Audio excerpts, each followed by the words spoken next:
Hi friends, welcome to sir kitchen. ഇന്ന് ഞാൻ വന്നിരിക്കുന്ന ഒരു സ്വീറ്റ് സ്നാക്കായ ഫ്രൈഡ് മിൽക്കിൻ്റെ റെസിപ്പിയുമായിട്ടാണ്. അപ്പോൾ വീഡിയോ എല്ലാവരും കണ്ടിട്ട് ഒന്ന് ലൈക്ക് ചെയ്തേക്കണേ.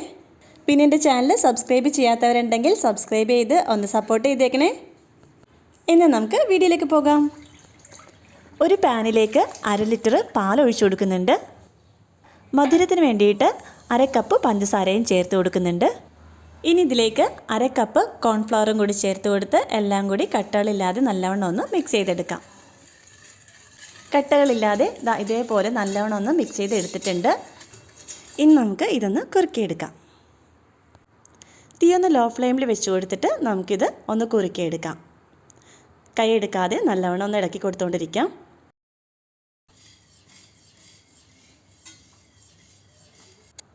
ഇതിപ്പോൾ ഇവിടെ തിക്കായി വന്നിട്ടുണ്ട്. ഈ ഒരു തിക്നെസ് മതിയാവും. നമുക്ക് സ്റ്റൗ ഓഫ് ചെയ്ത് കൊടുക്കാം. എന്നിട്ട് ഉടനെ തന്നെ ഒരു ട്രേയിലേക്ക് ഞാൻ മാറ്റി കൊടുക്കുന്നുണ്ട്.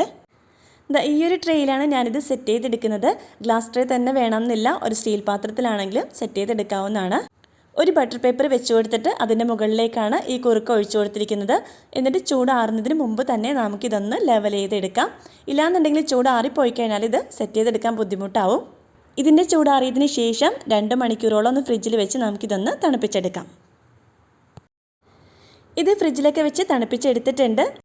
ഇനി ഇത് വേറൊരു പ്ലേറ്റിലേക്ക് മാറ്റി കൊടുത്തിട്ട് ഇഷ്ടമുള്ള സൈസിൽ നമുക്കിതൊന്ന് കട്ട് ചെയ്തെടുക്കാം. ഇതിവിടെ ഈ ഒരു സൈസിൽ ഞാൻ കട്ട് ചെയ്തെടുത്തിട്ടുണ്ട്. ഇനി ഇതൊന്ന് ഫ്രൈ ചെയ്തെടുക്കാം. അതിന് വേണ്ടിയിട്ട് കുറച്ച് കോൺഫ്ലവർ എടുത്തിട്ടുണ്ട്. കുറച്ച് ബ്രെഡ് ക്രംസും ഒരു മുട്ട ഒന്ന് ബീറ്റ് ചെയ്തും വെച്ചിട്ടുണ്ട്.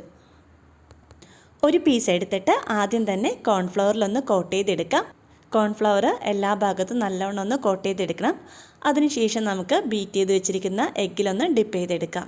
അതിനുശേഷം നമുക്ക് ബ്രെഡ് ക്രംസിലൊന്ന് കോട്ട് ചെയ്തെടുക്കാം.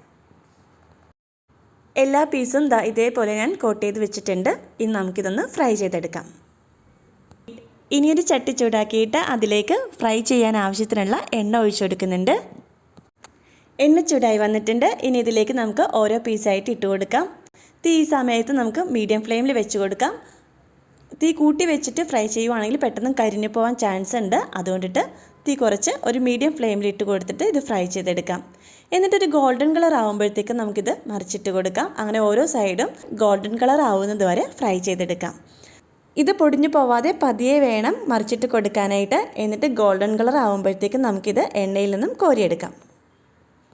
ഇതായിട്ടുണ്ട്. നമുക്കിത് എണ്ണയിൽ നിന്നും കോരിയെടുക്കാം. ഇതേപോലെ നമുക്ക് എല്ലാ പീസും ഫ്രൈ ചെയ്തെടുക്കാം. അപ്പോൾ ഇത്രയേ ഉള്ളൂ. വളരെ ടേസ്റ്റാണ്. മധുരമൊക്കെ ഒത്തിരി ഇഷ്ടമുള്ളവർക്ക് ഇഷ്ടമാവുന്ന ഒരു റെസിപ്പിയാണിത്. വളരെ സോഫ്റ്റാണ്, വളരെ ടേസ്റ്റിയാണ്. കുട്ടികൾക്കൊക്കെ ഒത്തിരി ഇഷ്ടമാവും. അപ്പോൾ ഇത് ട്രൈ ചെയ്യാത്തവരുണ്ടെങ്കിൽ ഒന്ന് ട്രൈ ചെയ്ത് നോക്കുക. എന്നിട്ട് നിങ്ങളുടെ അഭിപ്രായങ്ങൾ കമൻസിലൂടെ ഒന്ന് അറിയിക്കുക. വീഡിയോ ഇഷ്ടമായെങ്കിൽ ഒന്ന് ലൈക്ക് ചെയ്തേക്കണേ. എന്നാൽ നമുക്ക് അടുത്തൊരു വീഡിയോ ആയിട്ട് വരാം. Till then bye.